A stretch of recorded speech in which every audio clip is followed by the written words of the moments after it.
is my pleasure to be with you today.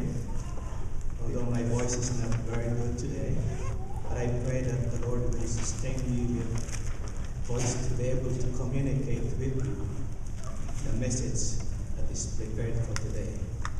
Thank you, Brother James, for reading the scripture. Thank you, Sister Starlee and company for the message in song. It is because of love that God sent us a Savior through His Son. It is the same love that Jesus started building His church on earth. And it is the same love that will keep this church growing until it comes to the point of its perfect completion before He comes again. The title of my sermon today is The Growing Church. And the text is found in Acts chapter 2, verse 47. I would like to invite you to open your Bible with me. In Acts chapter 2, verse 47, it says, "Praising God and having favor with all the people, the Lord added to the church daily such as should be saved." The greatest evidence of a growing church are the saved that are being added daily to the church fellowship. And there are contributing factors in order for the church to arrive to that level of growth. And going into the context of this verse from verse 1, you will notice that the church was in one accord. In other words, they were united.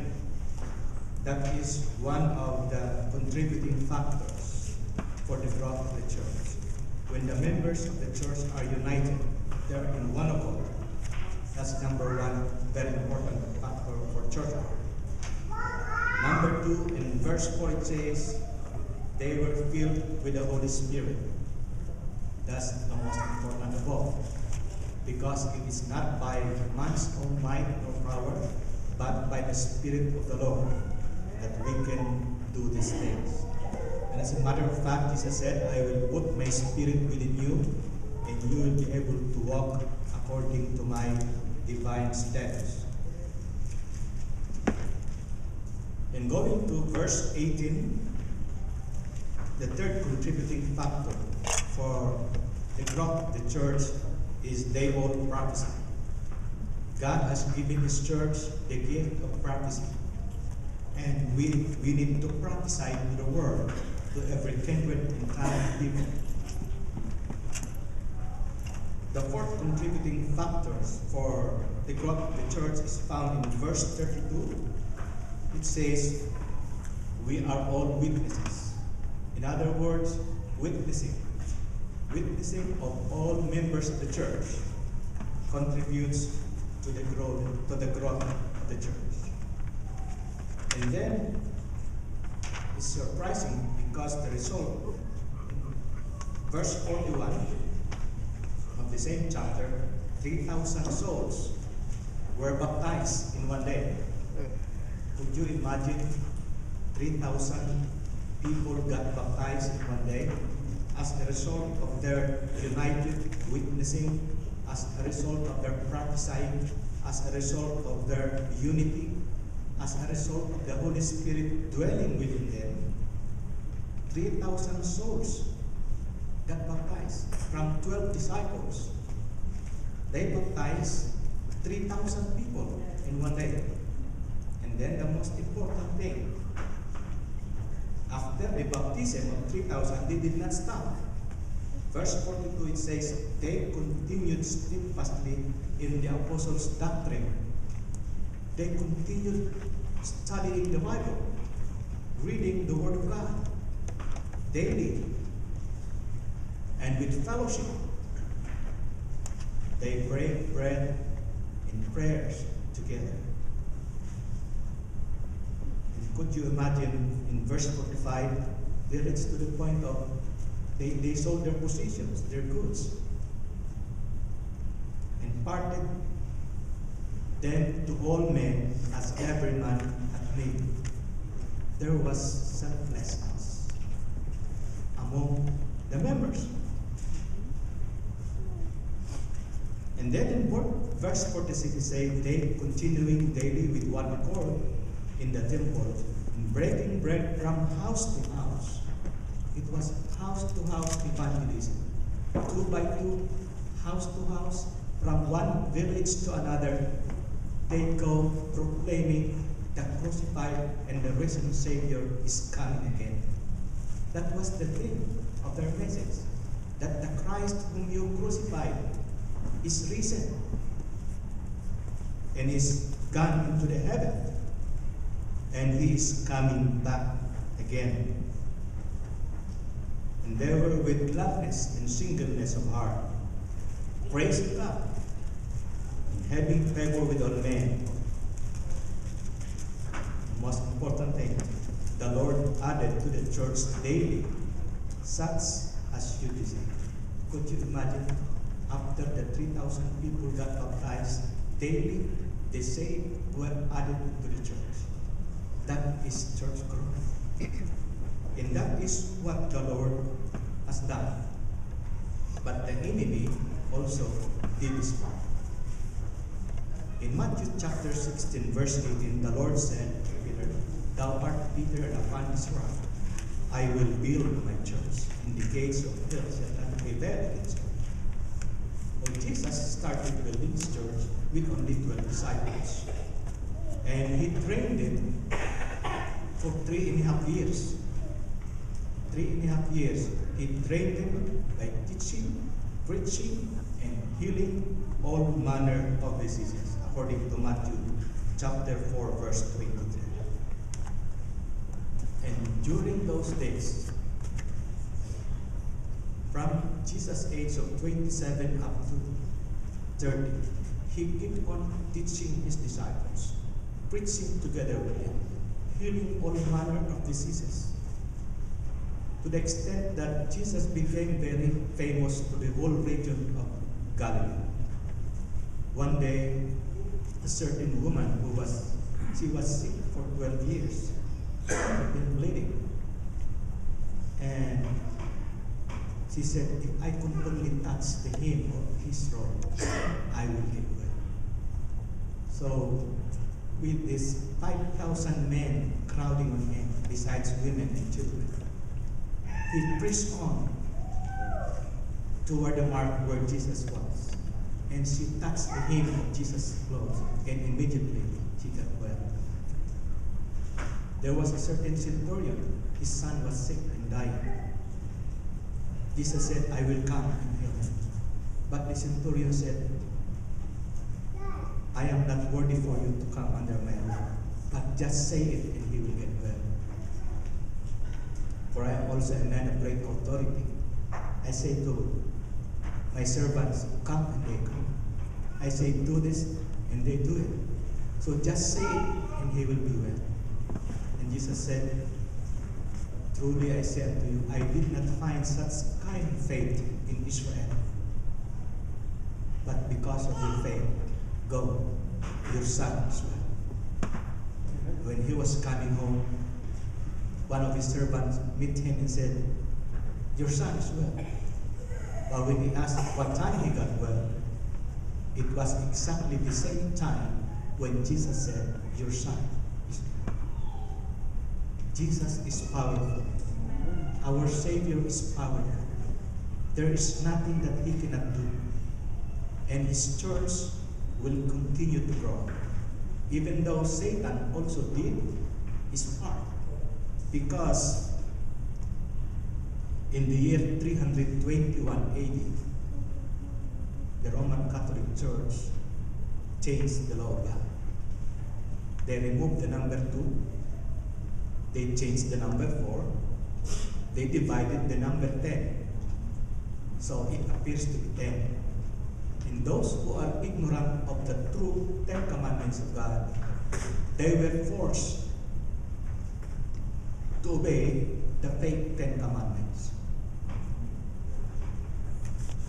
And from 321 up to 538 AD, Even Christians observe 2 days of worship. Some observe Sunday as a day of worship in obedience to the command of the church, the Roman Catholic Church, to keep Sunday as a day of rest and worship. But some stick to the truth as it is written in God's command. They keep observing the Sabbath, the seventh day. But they were persecuted. They were persecuted for a period of 1,260 years. They were persecuted. Many of them, they got beheaded. And some of them who did not want to die, they hide in the caves. They were called the Waldenses. They hide in the caves, and they survived. They survived in the caves. And then after 1,260 years persecution, a priest by the name Martin Luther, he was a Roman Catholic priest. He disagreed with what the church was doing.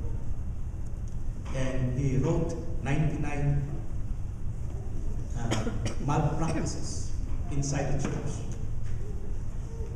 And he posted it by the door and the windows of the church. And Martin Luther got excommunicated. But it was then that revival and reformation started.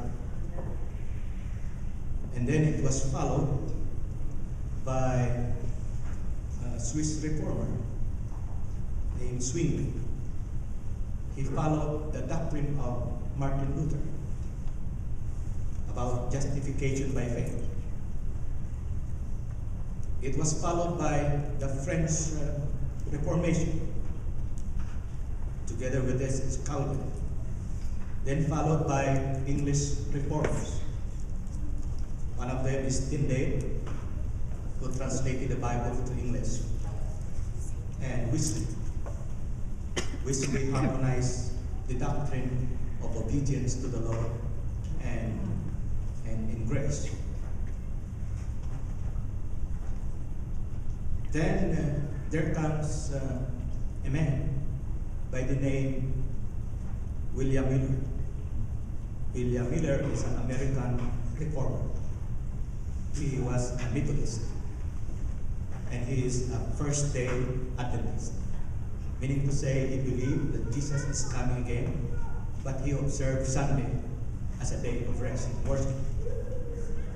He studied the book of Daniel, and more specifically in Daniel chapter 8, verse 14, where he arrived to the conclusion that Jesus was coming in October 22, 1844. He had thousands of followers, and they got disappointed because Jesus did not come in October 22, 1844. And among those who got disappointed from the members of the Millerites were James White and Ellen Gold Harmon. And along with them were 7 young people who were disappointed with the Millerites. And after the disappointment, the Millerites got divided into several religious denominations. And one of them is a small group.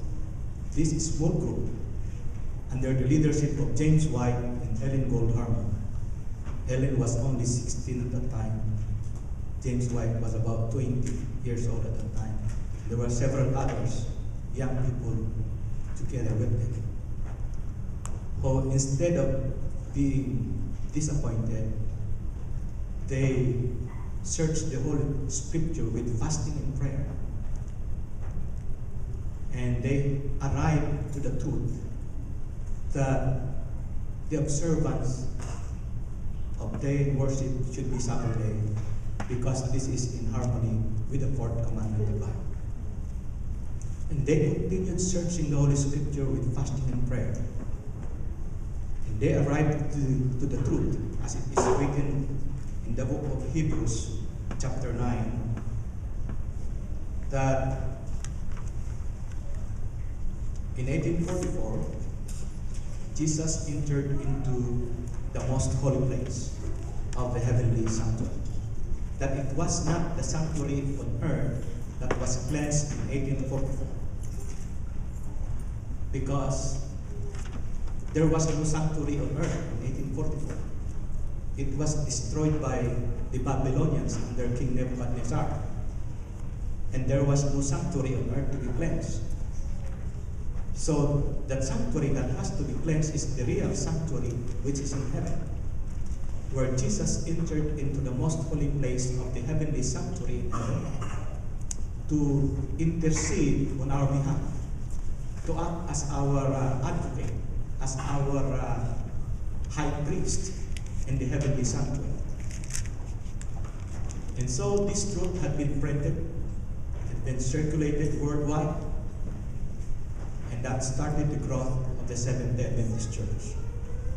Until in 1863, it was officially organized, and a general conference was organized, and missionaries were sent all over the world. And you can imagine, from that small group of 7 disappointed young people, according to the statistics, in the year 2014, there were 1,479 and 257 members of this church all over the world. Isn't it a significant growth? And according to history in the statistics, the Seventh-day Adventist Church is the fastest evangelical church that is growing all over the world.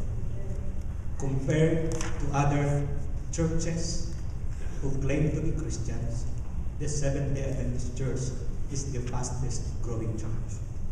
And right now, by this year, 2016, is close to 20 million Seventh-day Adventist Church members all over the world. Isn't it a significant growth of Christ Church on earth? However, this church is not perfect, because Jesus said that the kingdom of heaven is like unto a field. You sow good seed, but the weeds also come up. The disciples asked the Lord, "Lord, shall we take away the weeds?" But the Lord said, "No, let them grow together. And when I come, I will take away the grains, gather those weeds, and burn it up." So the church has grown. And while the church, while the good seed has grown up and it's ready for harvest, the weeds are also together with it. That's why the church is not perfect. And it will remain imperfect until the coming of the Lord. As a matter of fact, the servant of the Lord said that in the last days, the church will appear as if to fall, but it will never fall. Amen. Because this church is the object of Christ's supreme regard. This church is still mixed up with saints and sinners like me. But we all need grace from the Lord. For by grace are we saved through faith, and not by our own works. It is the gift of God. God is very gracious to this church. He loved this church. That's the reason why He came down and paid our sins by His death. For the wages of sin is death, but the gift of God is eternal life through Jesus Christ our Lord. That's the reason why Jesus died on the cross. It's because of my sin and your sin. He redeemed us from the guilt of sin. He who is without sin was considered like a sinner, so that we who are sinners can be considered righteous in the judgment court in heaven, simply because we believe and receive Jesus Christ's atoning sacrifice for us. I am glad that I belong to this church. But we still have the challenge, brothers and sisters. We still have the challenge here in Apple Valley Church. The challenge is how can this church grow daily by having someone being added into the church fellowship. Because that is the greatest evidence of Christ's church. And as we consider the contributing factors for the growth of the church when it was started, it is the same contributing factors that we needed in order for us to grow. We need unity. We need to be united. We need to be in one accord. We need above all the power of the Holy Spirit.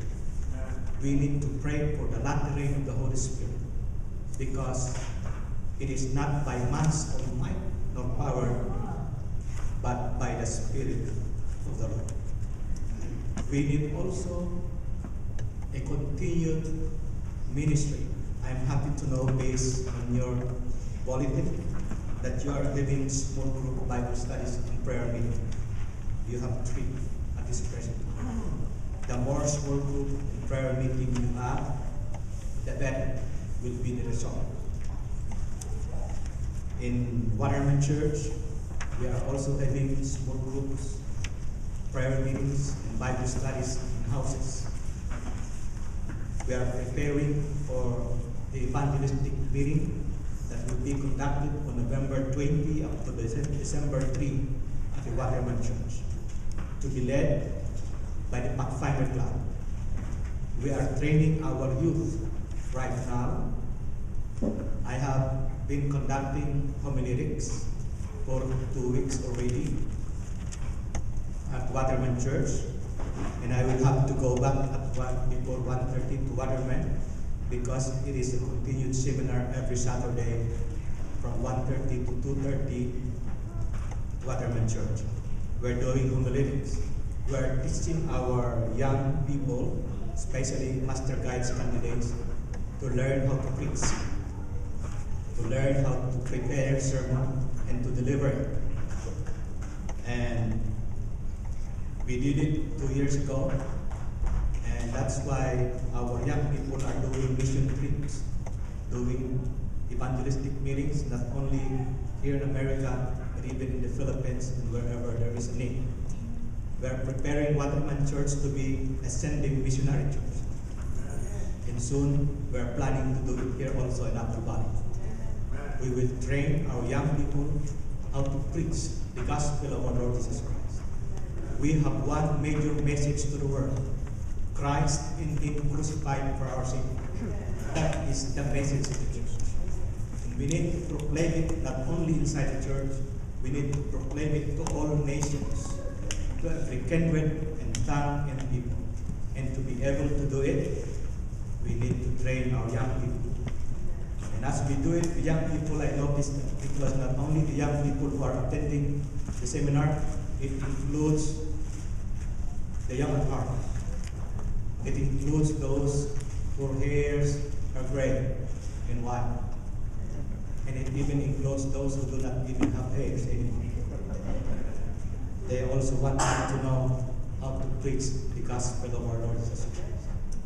I would like to encourage you to include us in our prayer as we are going to conduct evangelistic meeting in Waterman Church, and as we are preparing it right now, and I know you are also preparing it here. The fact that you are having small group Bible studies and prayer meeting is a good and excellent preparation for the coming evangelistic meeting.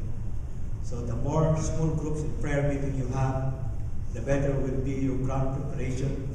And if you are prepared, we will conduct evangelistic meeting also here in Apple Valley. It is subject to the approval of the church and the board. Thank you. Actually, I'm only a helper. The main pastor of this church is Pastor Albert Moralde and Pastor Escamus.